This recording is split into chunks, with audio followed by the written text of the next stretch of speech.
Olá, começa agora o programa Trabalhador em Foco, esse programa que é uma realização do Movimento Sindical de Petrópolis, através da união de diversos sindicatos que fazem com que eu tenha oportunidade de levar para você aí de casa informações precisas e relevantes sobre o dia a dia de todos nós trabalhadores. No programa de hoje, a gente vai falar um pouco sobre nós, mulheres, trabalhadoras e o home office. É isso mesmo, é por isso que hoje eu converso novamente com a advogada Juliana Sardinha. Olá, Juliana, seja muito bem-vinda de volta ao programa Trabalhador em Foco, é um prazer recebê-la. Olá, Carla, olá, muito obrigada pelo convite, o prazer é todo meu. Você escreveu um artigo em um blog muito legal, que é da editora Mizuno, e aí, a partir desse material, é que a gente chegou nessa entrevista para poder ampliar o seu conhecimento e o seu artigo para o público geral através da televisão, da internet e afim. E aí vamos começar pelo básico. Afinal de contas, quando foi que a mulher de fato entrou para o que hoje a gente chama de mercado de trabalho? A mulher, ela foi sendo mais aceita no mercado de trabalho em vários marcos. Existem ao longo aí do século XVIII, XIX e XX, em diversos tempos e espaços, vamos dizer assim, né, em vários países, a mulher foi sendo inserida no mercado de trabalho. Eu destaco dois momentos muito interessantes. Na Primeira e Segunda Guerra Mundiais, né, aconteceu essa participação feminina no mercado de trabalho, tanto em razão do próprio conflito, né, que fazia com que os homens se dirigissem à guerra, e então elas ficavam, de certo modo, responsáveis pela administração dos bens da família, elas ocupavam, de certa forma, o lugar de trabalho dos maridos nas lojas, por exemplo.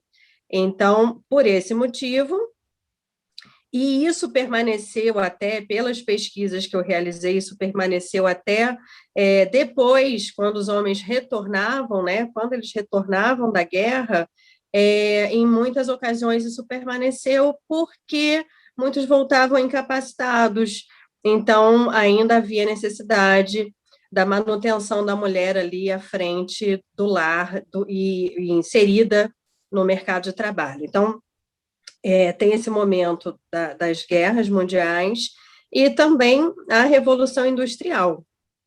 Na Revolução Industrial, houve também uma inserção maior da mulher, uma aceitação, né, da mulher no mercado de trabalho, no processo produtivo.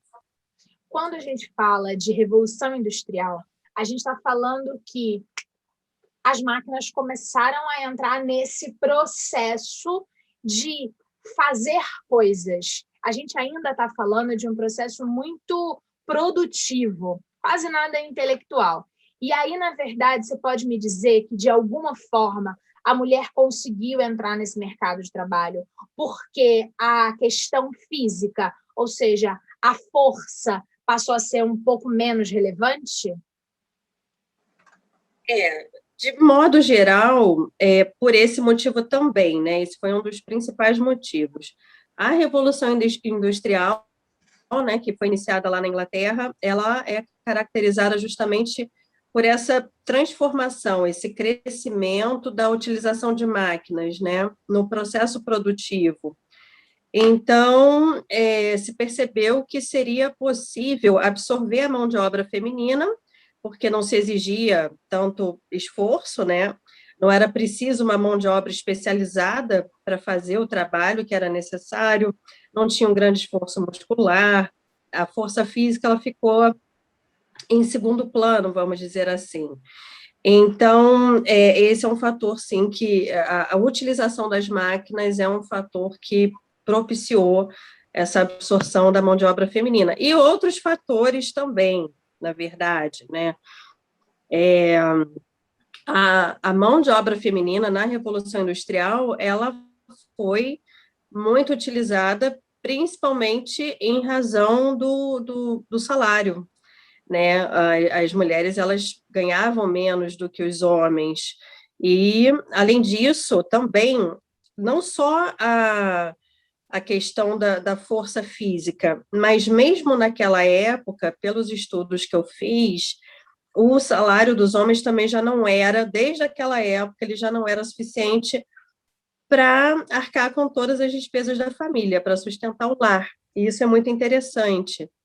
Então, a mão de obra feminina foi absorvida por vários fatores, porque elas precisavam, de algum modo, ajudar no sustento da família lá desde aquela época, porque não precisava ser uma mão de obra especializada, porque não exigia força física, mas elas eram muito bem aceitas, e aí vem o grande fator, era principalmente porque elas se submetiam realmente a jornadas extraordinárias de trabalho, e desde aquela época recebiam menos do que os homens.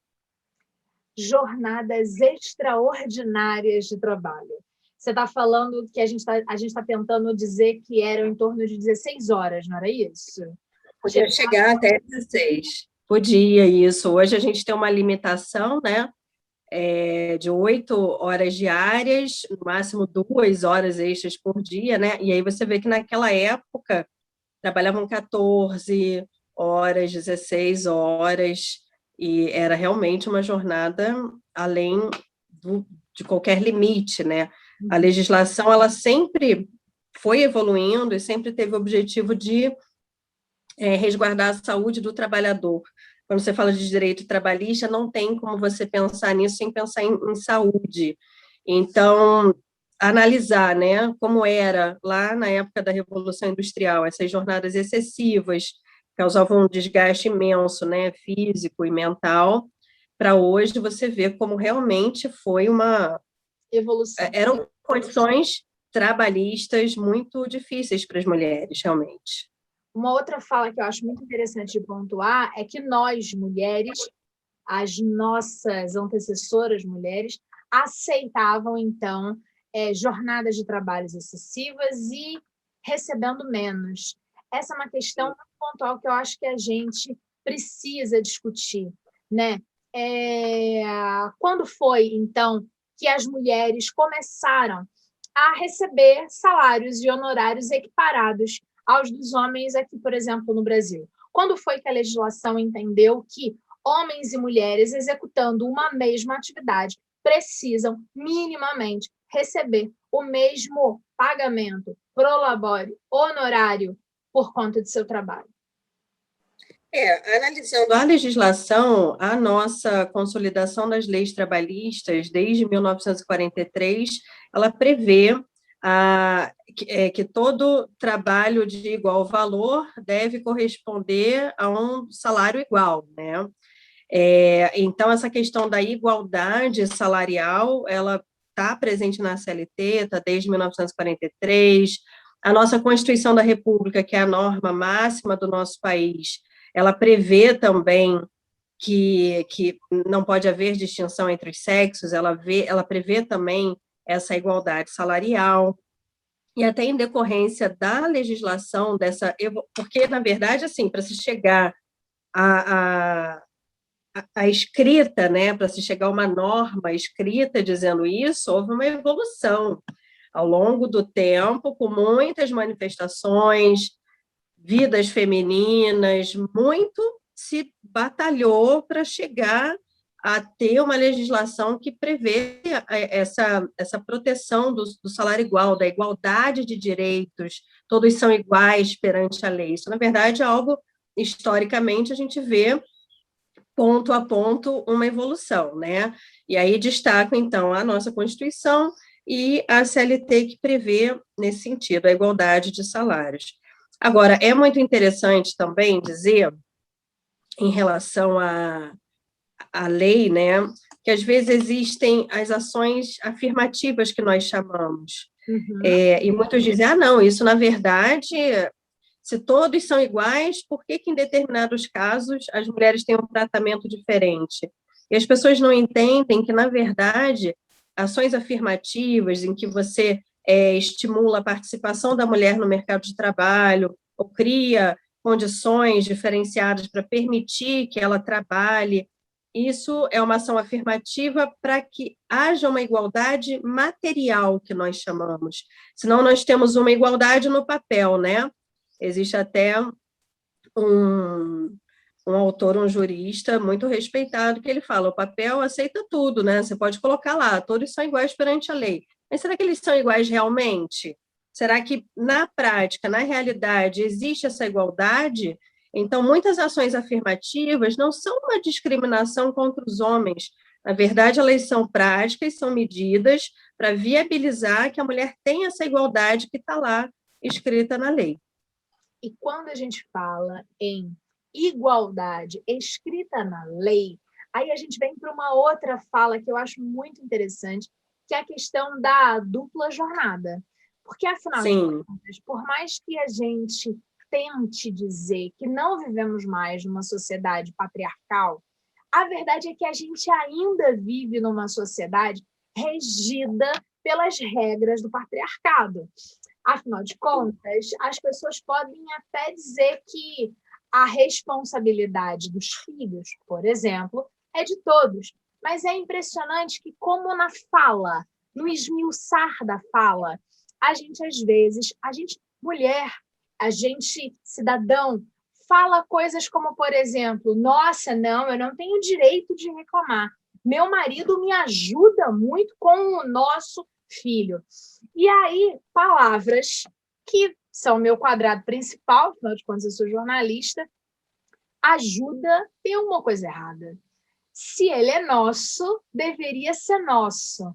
E aí eu queria que você falasse um pouquinho sobre essa questão da percepção da dupla jornada no que diz respeito à legislação, aos direitos trabalhistas, se de alguma forma a mulher é percebida nesse espaço que você acabou de falar.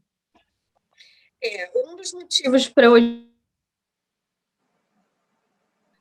foi justamente essa questão da dupla jornada, né, que ficou agora mais presente com o home office, né? A jornada de trabalho ela foi transportada para o lar das pessoas. Então, na verdade, se a gente analisar desde antes do home office, já existia essa fala que você acabou de comentar, né? Ele ajuda.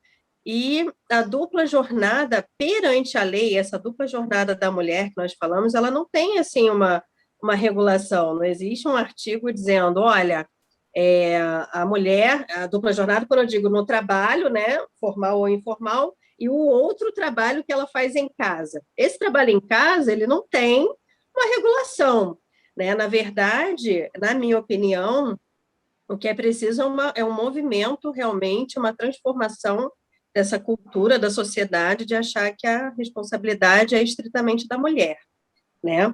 Não tem aí, no meu entendimento, como legislador, baixar ali um decreto, uma lei dizendo, olha, os maridos, não tem, né? Agora, por que a gente chama de dupla jornada? Porque na prática, realmente, as mulheres cumprem a sua jornada formal de trabalho perante seu empregador, de 8, 10 horas que seja, e quando elas retornam para o lar, para casa, elas ainda têm inúmeros afazeres.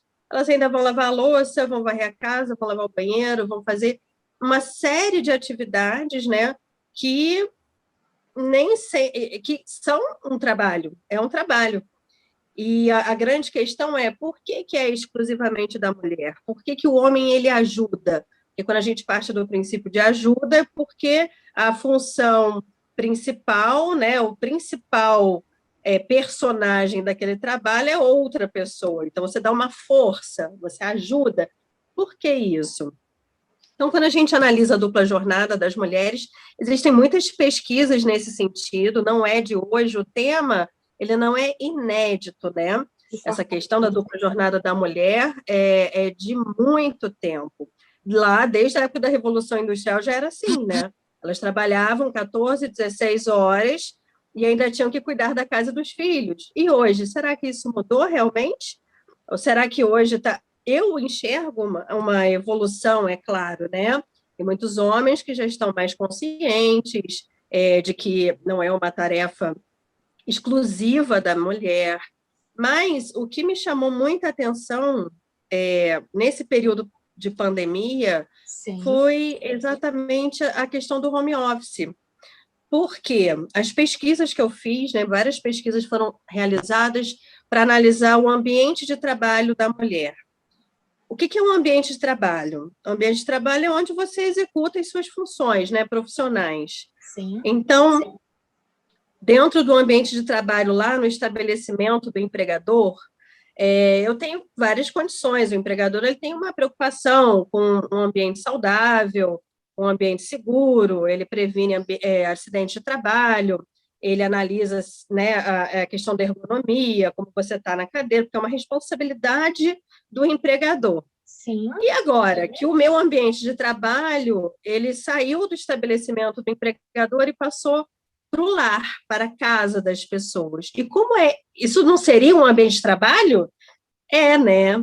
É um ambiente onde eu estou executando tarefas. E aí, voltando então a essas pesquisas que eu fiz, justamente nós vimos um desgaste mental das mulheres, um desgaste enorme. A suspensão das aulas presenciais, por exemplo, gerou essa sobrecarga na mulher, né? Porque ela tem que trabalhar, ela tem que estar sempre, né, já pronta para o trabalho, para fazer um videochamada, uma reunião, para elaborar relatórios, escrever, atender ligações, ao passo que ela tem, simultaneamente, que ajudar o filho na elaboração das tarefas de casa, na presença ali na aula remota do colégio, o que é difícil também para as mães que têm criança pequena. Então, as pesquisas foram sinalizando justamente essa grande dificuldade, principalmente das mulheres, em relação ao home office, a esse ambiente de trabalho atual que nós temos. Certo. A gente precisa fazer um recorte muito básico, porque a gente está num programa de movimento sindical, e de forma alguma a gente está aqui para poder dizer que a suspensão das aulas presenciais é errada. Não, ela é um fato, ela é necessária por conta da pandemia. Contudo, como consequência dessa suspensão das aulas presenciais, essa criança está em casa. E aí, a gente pode fazer um parênteses, né? O seu filho tem 5 anos, não é isso, Juliana? Isso mesmo. 16. As demandas são completamente diferentes. O seu deve precisar de suporte para poder ligar o computador, para poder abrir uma plataforma como o Zoom ou qualquer outra em que ele vai ter aula. O meu não precisa dessa demanda. Contudo, você acompanha a realização das tarefas do seu. Eu, por minha vez, tenho que ficar de olho para saber se o meu filho está dormindo ou não, porque ele é adolescente e já é uma outra demanda. Ou seja, não importa nem lé nem cré, a idade que seja, a gente está falando de que, de alguma forma ou de outra, a ausência das aulas presenciais, legítima por conta da pandemia, fez com que nós, mulheres, ficássemos, de uma forma geral, sobrecarregadas. Eu hoje, o telespectador de casa já sabe, eu estou gravando da minha casa. E daqui da minha casa eu tenho 2 cachorros. Então, assim, às vezes o telespectador vê o meu cachorro passando aqui atrás. Porque se eu prendo o cachorro fora do escritório, ele late, porque ele não sabe por que ele está do lado de fora. Às vezes brota uma mão aqui, que é por quê? Porque eu estou gravando, mas ou meu filho ou meu marido não sabem exatamente se eu estou gravando ou se eu estou tendo uma reunião e aí eu estou conversando com alguém e aí rola uma coisa. Nesse contexto, é essa coisa, estar o tempo todo pronta para a demanda profissional e, ao mesmo tempo, entender que esse ambiente era uma residência. E aí eu tive o prazer de entrevistar uma outra pessoa, e a gente falou um pouco sobre isso também, e ela me falou uma frase ótima, ela falou assim, toda vez que o meu filho brota no meio de uma reunião, eu me resguardo o direito de dizer para a outra pessoa que aquele espaço era dele. E eu transformei aquilo em trabalho. Né? E aí, assim, uma pergunta básica. Hoje você está gravando do seu escritório está em home office também? Home office também. Em home office também, para poder dar conta de toda essa demanda. Exatamente. Assim, isso que você mencionou da legitimidade da suspensão das aulas, a suspensão das aulas é só um fator dentre claro. vários, né? Um fator que acaba influenciando no desgaste do ambiente de trabalho, principalmente da mulher no home office, é a questão da suspensão das aulas, porque ela virou também uma professora, muitas vezes sem aquela didática, aquele conhecimento. Mas não é só isso, esse é um fator. Nós temos outros, por exemplo, o próprio cuidado da casa, né? Também, muitas vezes, eu vi uma pesquisa muito interessante, aliás, eu adoro pesquisas. Se aparece assim, a pesquisa sobre, demonstra que eu abro, pesquisa que a couve-flor, eu abro, gosto de ver pesquisas, eu vivo pesquisando. E aí eu vi justamente uma pesquisa sinalizando que as mulheres, elas acabam sendo mais interrompidas durante o trabalho, para qualquer coisa. Ah, tem isso, tem aquilo, você pode ver isso, você pode ver aquilo. Enquanto, aí me chamou a atenção, numa dessas pesquisas que eu vi, uma mulher dando um relato, já o meu marido, ele precisa se concentrar no trabalho, ele não pode ser interrompido.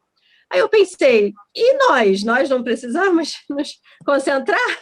Nós conseguimos fazer tudo ao mesmo tempo, realmente, assim, sem problema de você ir lá e interromper um raciocínio, porque às vezes você está escrevendo um texto, você está redigindo um e-mail, é uma interrupção, né? E aí me chamou a atenção justamente isso, as mulheres respeitarem mais a questão do ele está trabalhando.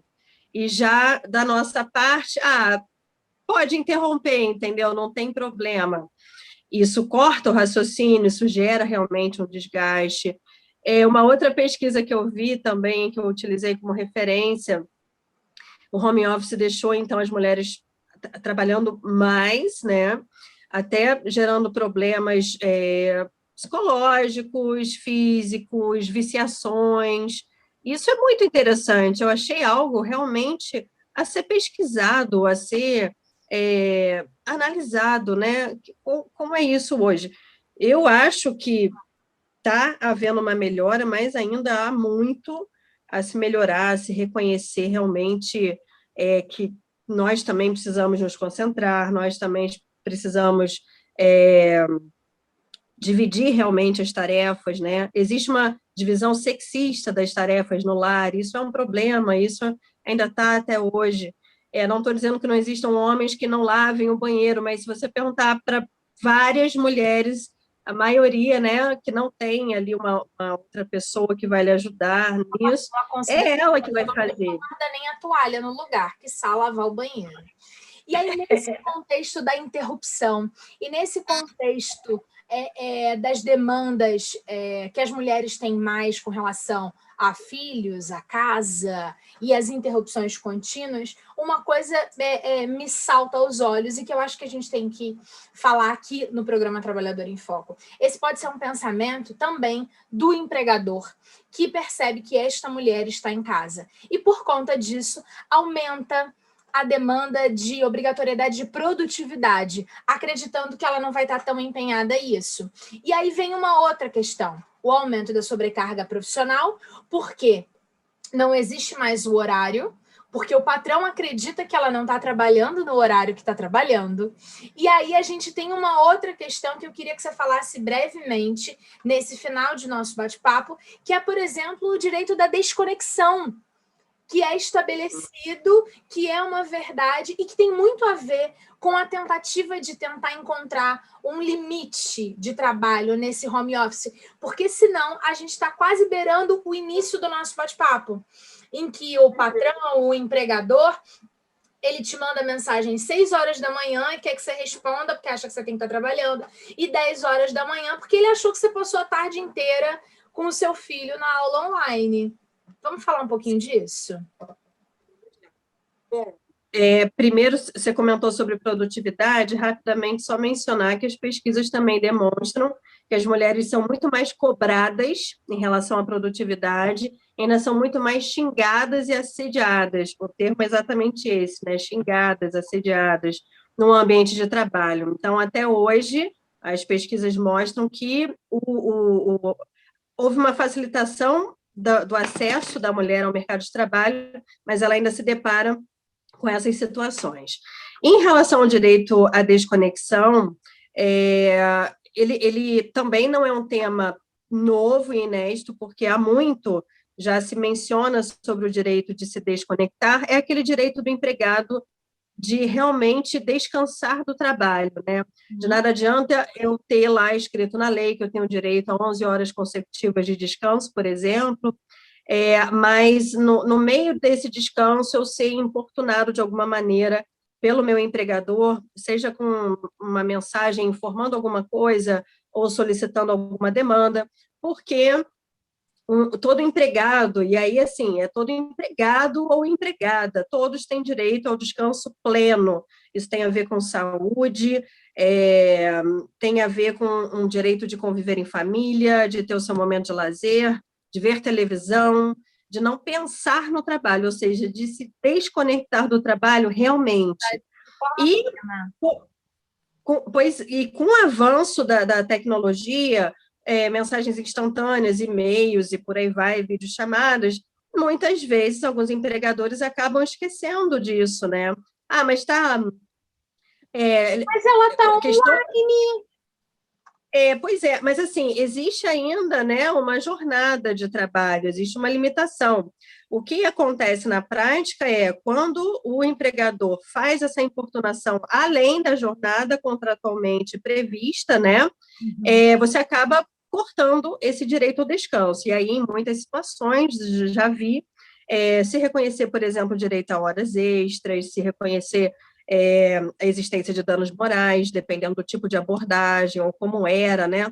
Porque a saúde do trabalhador, saúde mental, é muito importante. O descanso, ele é fundamental, é primordial, até para você ser produtivo, né? Para você conseguir desempenhar as suas tarefas corretamente. Então, mas é claro, como tudo no direito, dependendo sempre do caso concreto, da situação específica, mas que o direito à desconexão, ele existe, ele existe. Perfeito. Juliana, a gente já estourou o tempo do nosso programa. Queria que você... Sei que você não pode deixar telefone, sei que você não pode deixar Instagram, a OAB é muito chata, mas, contudo, eu queria que você deixasse o site do artigo que você publicou para que as pessoas possam ler o artigo e aí ter conhecimento mais científico do que a gente hoje discutiu aqui, de forma mais leve nesse nosso bate-papo. É no blog Mizuno, se você digitar assim, blog Mizuno, tem lá a publicação de vários artigos na área trabalhista, e aí o meu está lá também, analisando justamente o ambiente de trabalho da mulher no home office, em tempos de pandemia.